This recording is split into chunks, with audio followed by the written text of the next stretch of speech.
At IHM VCU, we've always been here for you. You are and always will be our top priority. We care about your financial health, and we are here. IHM VCU is a proud supporter of WQPT.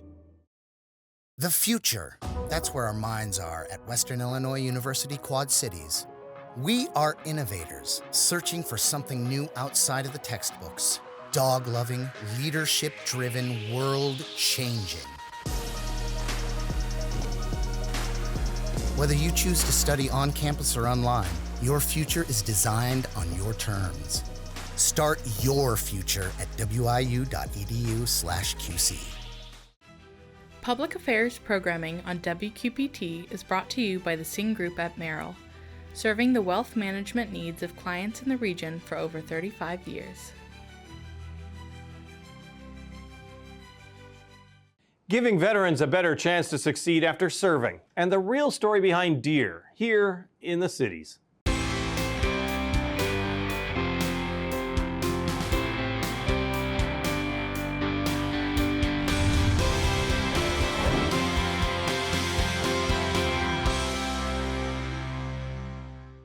Deere & Company has a history that lasts in some ways longer than the city of Moline itself. And now there's a new way to learn every detail. We'll talk about that in a moment. But first, veterans in the workforce.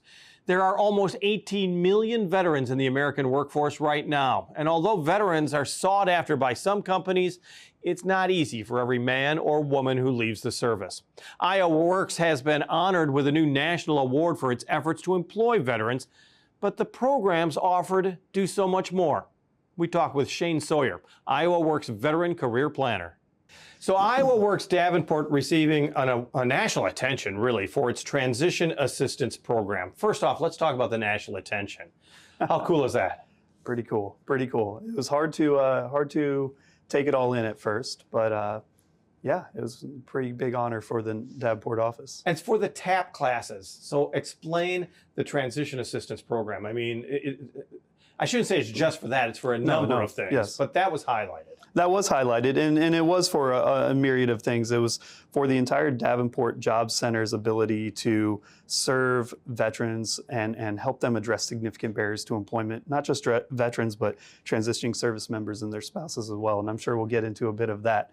But the Transition Assistance Program, or TAP program, for those who are unfamiliar, is, I think it was part of the Department of Defense, maybe under the Obama administration, where it was helping veterans with a program as they were getting out of the military to, as I like to say, how to civilian again. Yeah. It taught you resume building. It taught you interviewing skills. It taught you how to do labor market research and taught you about your VA benefits so that you had a good game plan moving forward.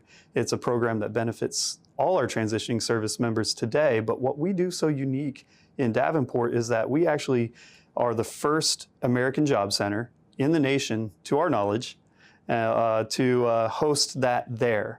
And it brings us a couple of benefits. And those benefits being, for the military member, it allows them to disconnect from their day-to-day activities. When I was in the military, I had a cell phone that was attached to the commander, apparently, and I would always get phone calls regarding work or personnel issues. You get to put that phone away. You get to not be so close to work and glued to your computer and check your emails. You can disconnect, focus on the classes.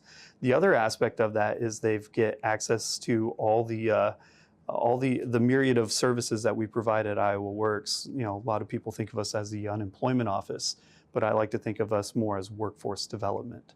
You know, we have relationships with companies all over the state, all over the Quad City area, and we'd like to connect them and help them get the resources they need to be successful.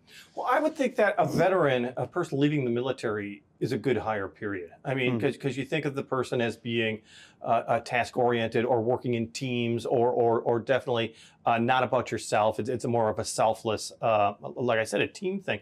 Why would there be such a difficulty in finding jobs as a veteran? Well, I have to agree with you. The state of Iowa agrees too. I think we find the value in hiring our veterans and their family members and wanting to attract them to Iowa for a lot of the things we talked about. But the problem was, and the problem I faced at the end of a 20-year career was, that was the entirety of my adult life. I dressed a certain way, I spoke a certain way, my customs and courtesies, my thought processes, my language patterns, all of it was military. And it's a whole other culture. And when you get out, you speak that language, but civilians don't. And the majority of Americans don't. So I never knew what an HR was, truly. I know that's silly, but I didn't know what that was. I never wrote a resume. I never interviewed for a job. So I needed somebody to help me bridge that gap. I like the fact that your program also works in combination with other veterans groups and other associations. Tell me about those links, because that really does help kind of to streamline the services for the veteran. It does. Gosh, I'll probably forget, sitting on the seat here, yeah. but we have that connection with our county veteran service officers there, that liaison to the VA. And the VA provides a lot of benefits to the veteran, whether it's medical or otherwise, education possible benefits. Something I like to touch on that helps drive this home a little bit is the absence of a job does not make a veteran job ready, just like the absence of a mission did not make the military member mission ready. All things have to come into balance. And so for me, it was, you have to be physically fit, mentally fit, sometimes spiritually fit, and financially stable. And when I get a job seeker into Iowa Works, we look at that whole person concept. And then if you're missing an aspect of that, I've dealt with everyone from prior felonies to master's degrees. And you just meet them where they are and try to help them meet their needs, overcome whatever barrier they're facing to find employment. So for instance, Homeless Veterans Reintegration Program through Goodwill of the Heartland has been a wonderful partner of mine, where we can help veterans that are facing homelessness or at risk of homelessness get skills, whether it's computer classes, help them learn how to write a resume, help them learn how to interview for a job, maybe get them some access to some interview clothing, and then introduce them to the employer and get that warm handoff and hopefully make them successful. In some ways, do you consider yourself a safety net? I don't know. Never thought of it that way. I do consider myself more of a career planner, more than just a resume writer or a job placement person. We try to map out everything in your life to try to help you be successful. And why do you think that the TAP program, the Transition Assistance Program, is successful? I think it's successful because, well, it kind of has to be, but there was a need. And our nation got together and said, I think we need to fill that need. And it's successful now because I think of the collaborations. We partnered with the Rock Island Arsenal, so many years ago, and to host the TAP classes at our American Job Center. And it's that partnership and listening to our partners and seeing what they need, what we can do, how we can tweak that and fine tune that and make it better. I bring in businesses that are veteran friendly. I bring in other businesses, and I'd love to talk about later, that offer skills bridge program opportunities. I bring in what I've recently implemented was called mentors. It's military veterans who have been there, done that, and can tell you it's not so bad. And I've got to where I am today by doing X, Y, and Z. Well, talk about the skills that have to be advanced for a veteran. Well, a lot of veterans have those skills already. Sometimes they need certificates, certifications, and we can help with that. Some of those skills just need a little bump and a little experience. And so we talk about the DoD Skills Bridge program a lot. That is a Department of Defense internship, really, an initiative.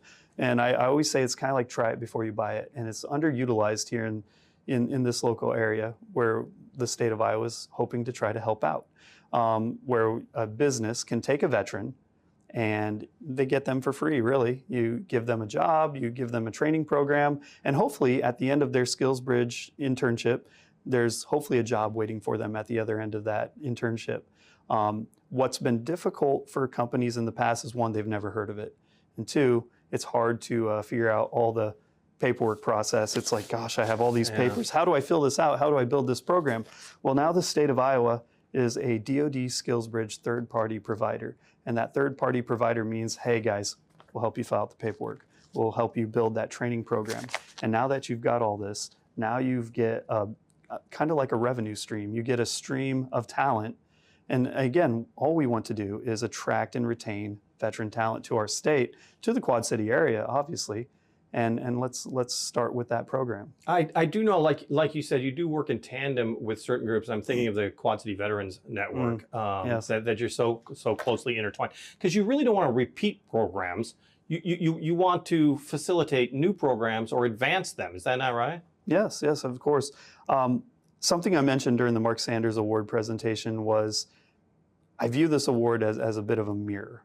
And that mirror reflects on, obviously, the men and women at our American Job Center that put priority of service for serving veterans at the forefront of their daily activities. But it's also a mirror on this amazing Quad City community that it's just been a blessing to be a part of. I met up with the founder of the Quad City Veterans Network, Brian Miller, and David Underwood, and I got to meeting with them, and it was just professional networking for veterans. And I loved it. Because I thought back to myself, I said, when I left the military, and those who are watching this who have heard me said this before, they might eye roll because it's a bit of a talking point of mine, but I love saying it anyway. When I left the military, I felt like I lost my tribe. I felt like I lost my sense of purpose, and in doing so, I felt like I lost a bit of my identity. And I'll spare you a long speech about finding your passion, unlocking purpose-driven living so that you can reveal your identity, because that's kind of what drives me in career placements and that career counseling that I provide the veteran and their spouses. But as it pertains to the Quad City Veterans Network, you rediscover a tribe again. It's professional networking for veterans and their families and allies of veterans. In one location, you meet with employers. You meet with resource providers like myself, the veterans, the VA. State and local elected officials have been known to show up. There's a lot of generous media coverage, but the whole community rallies behind the cause of finding employment for veterans, getting them access to resources, and building camaraderie, building that tribe again, that thing that most people miss when they miss the military. They say, you know what, the deployments were rough. The job was sometimes fun, sometimes wasn't, but what I really miss is the people. And we get to recreate that for you. And it works so well that Brian Miller asked me and a handful of people, let's give this away. Let's grow this network. And so a year ago today, we had one. And now we have, maybe 6 more. I helped found the Muscatine Veterans Network with Mayor Brad Bark. I helped Clinton start their own quarterly veterans networking meetings. We have one in Dubuque now. We have one in Ames, Iowa. One in Cedar Rapids most recently, and I'm probably leaving one out. We're looking to start one in Waterloo soon. So the key is, if you know somebody, if you are a veteran, reach out to Iowa Works. Yeah. Because it's such a phenomenal resource right now. Let us be your network. Let us be that conduit of resources for you, the job seeker. Our thanks to Shane Sawyer, Iowa Works Veteran Career Planner. Electric Larry has been part of the city's music scene for decades. A lover of blues and country music, we caught up with him at Moline's Black Box Theater, where he played one of his originals. Here's Electric Larry with I'm Still Here Hurting.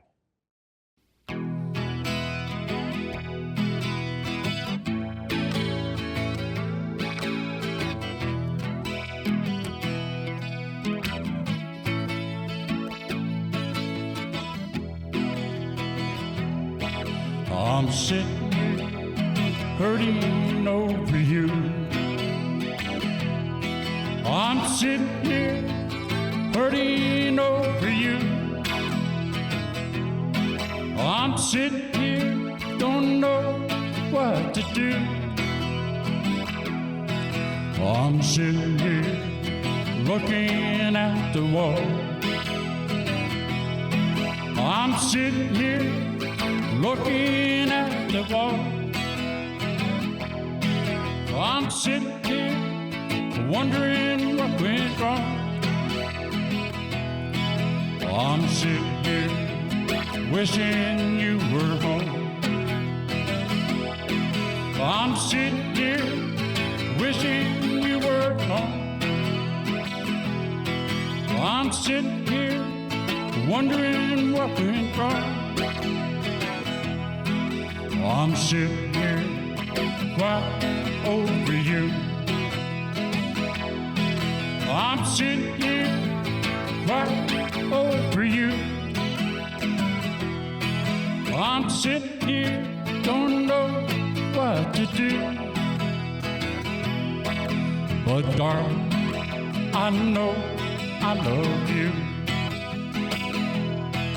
But darling, I know I love you.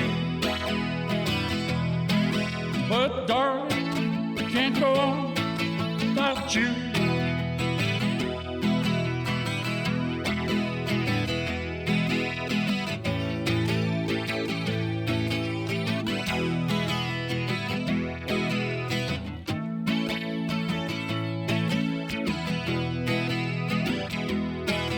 I'm sitting here hurting over you.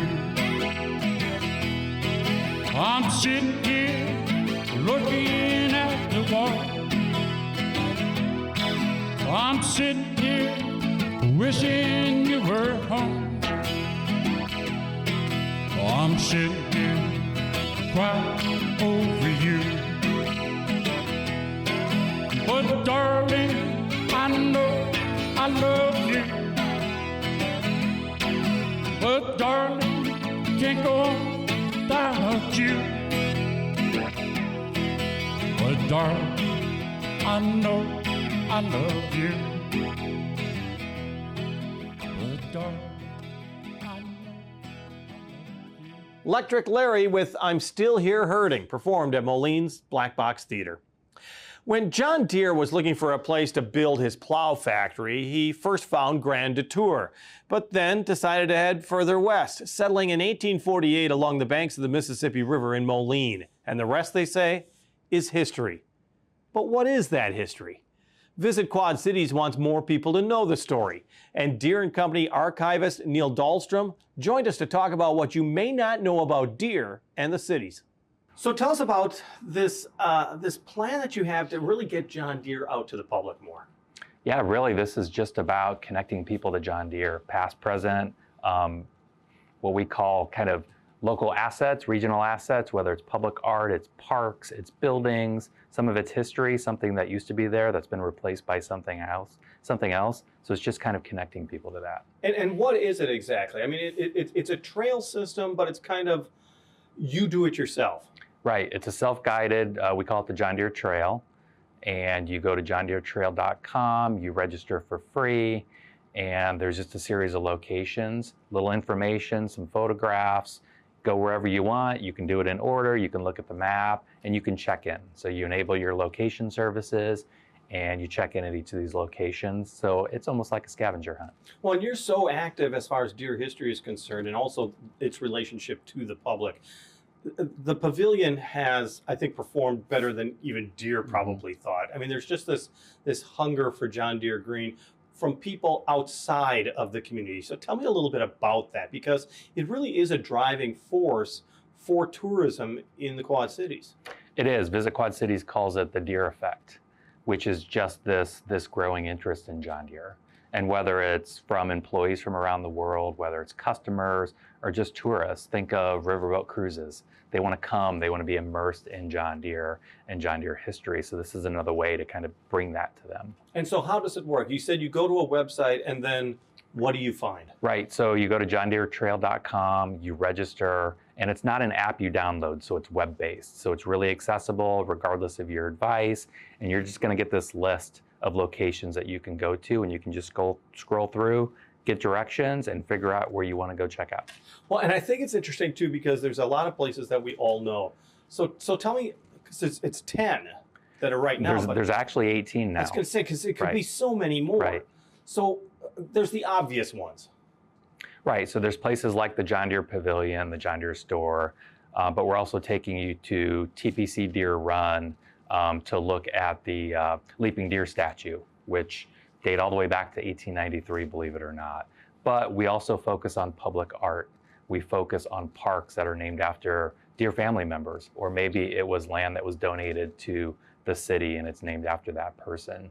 So we really want to get you to a lot of interesting locations, including Riverside Cemetery, where John Deere and his family is buried. Yeah, and it's I got to tell you the truth, I've been there as well. It is kind of, man, it's going to be a terrible way of saying it, but I mean, Deere really is planted in the community, even at a cemetery. It's like, this is the family of the Quad Cities. Not necessarily the founders, but definitely in some ways, I mean, the second mayor of Moline. Right. The family has always been involved in so many different ways. It really shows how Deer and Moline, if not the Quad Cities, grew up and expanded together. Yeah, absolutely. And right now, most of the stops are in Moline, but this will be expanded to include other parts of the Quad Cities. And what I love is it's not just people whose surname was Deer. So we can talk about Veely's and Butterworths and Wyman's. And so we continue to expand because there's this enormous legacy. And a lot of it's hidden because their last name wasn't Deer. Yeah, I was going to bring that up. That was one of the questions, is that there is, well, let's hit each of these actually, because I mean, when you hear of the Veely family, Right.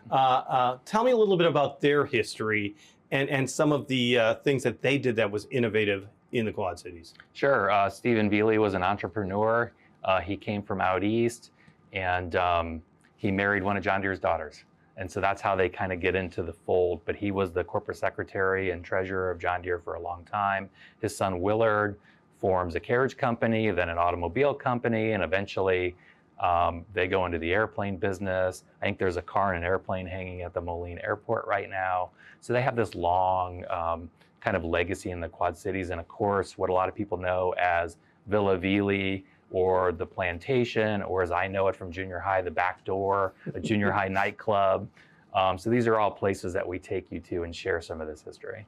So that's the Veelys. And let me divert a little bit here, because I mean, the Veelys and Deere were getting, not getting out of, but expanding beyond the farm implement industry. I mean, Right. as you brought up, even John Deere's son was involved heavily in smaller motors and the automobile industry.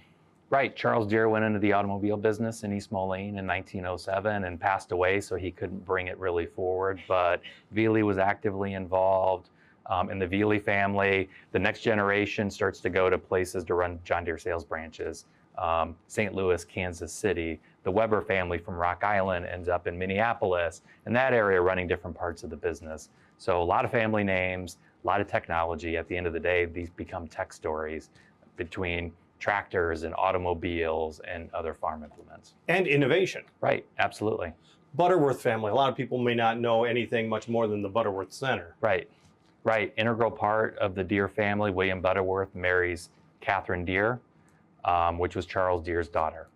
And for a wedding gift, builds a house across the street from their own house, which we know is the Deere Wyman house today, and that becomes the Butterworth Center. Both incredible Quad City assets that are open to public tours, and those are part of the John Deere Trail as well. And then the Wyman family as well, that people may not know other than the Deere Wyman building. Right, and multiple generations of the Wyman family live in the Deere Wyman house. And then one of my favorite hidden gems in Moline, Miss Patty's Park. Thank you for going to that, because right. I'll tell you the truth. I mean, when I saw the list of the original 10, Right. I saw that. It's Miss Patty's Park, and I thought, I have never heard of that. Right. And it is tucked away a bit. Yeah, it's tucked away. It's off 8th Street in Moline. Near the Veely Mansion, just Right. basically to the east of it. Exactly, right across the street, and it's just kind of tucked into a neighborhood. And there's a lot of these kind of gems in the Quad Cities. And I know it because I used to drop my son off there to play with his friends. And I just remember looking at Miss Patty's Park, like, and the official name is Wyman/Miss Patty's Park. I saw that. So that was the giveaway for me. And it took me a little while to look into it, but once I did, it was donated by Patricia Wyman, who's Charles Deere Wyman's wife. And that was the connection. You are the Deere archivist. And not every company's got something like Right. that. Right. It really seems that Deere is very proud of its history and really wants to preserve it, and there's an awful lot of it. There's a lot of it. We're incredibly proud of it. And there's just kind of so many directions you can go with it. And that's why projects like this are so important, because we know things, but the community knows things as well. Yes. And so we try to tap into this, and this is really a conversation. It's a learning process. And what I love is if you introduce something to somebody, it just evokes memories for them. And that's really what this is about. And they kind of contribute to the historical record, but they pass those stories on to the next generation, which is really important. I mean, because you have heard it all. I mean, is anything still surprising you? There's always surprises. Yeah, I learned things yesterday because someone was asking me about those copper deer statues. And we talked about a Viely quarry in Moline, which I knew very little about. I'd love to learn more about John Deere had a farm in Moline. Most people don't know that. And it's on the John Deere Trail. It's called Peterson Park today. But he raised cattle on that farm. So amazingly enough, John Deere operated a farm in Moline, Illinois. What do you hope that people from outside of the Quad Cities, and I'll ask you the opposite question as well, get from this trail tour? I think it's the same answer for both. Okay. Which is, we want diversity and variety, so people access information in different ways. So this is another way that they can access something a little bit different. And then we want to learn more. We want to know what we missed, what's out there that maybe we don't know about. So it's really about engagement. It's about learning. I really hope to see families together saying, let's hop in the car, let's drive around, learn something about our community. And also, from the opposite point of view, is that the person who lives in the Quad Cities thinks they know everything in some ways, and it's there are little surprises. Is that kind of a key, is to have one or two little nuggets there that people just did not know? It is, and I'm just amazed by people who, you drive by something every day, but you never take that side road to look at maybe a marker.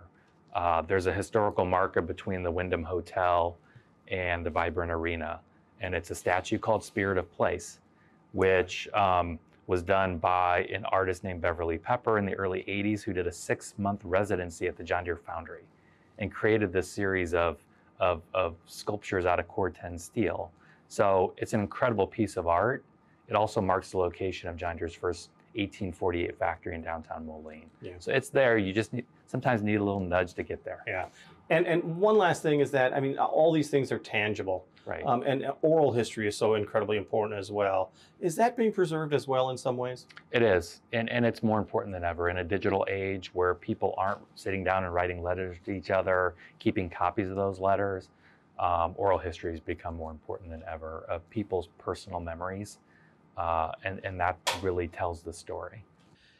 Deere & Company archivist Neil Dahlstrom. On the air, on the radio, on the web, on your mobile device, and streaming on your computer. Thanks for taking some time to join us as we talk about the issues on the cities.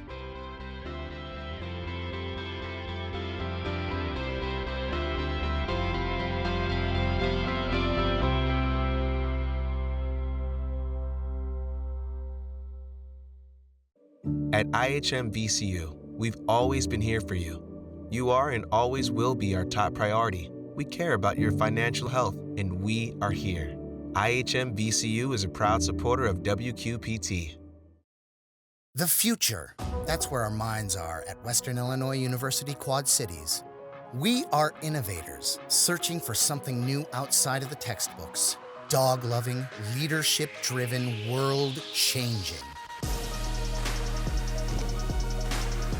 Whether you choose to study on campus or online, your future is designed on your terms. Start your future at wiu.edu/QC.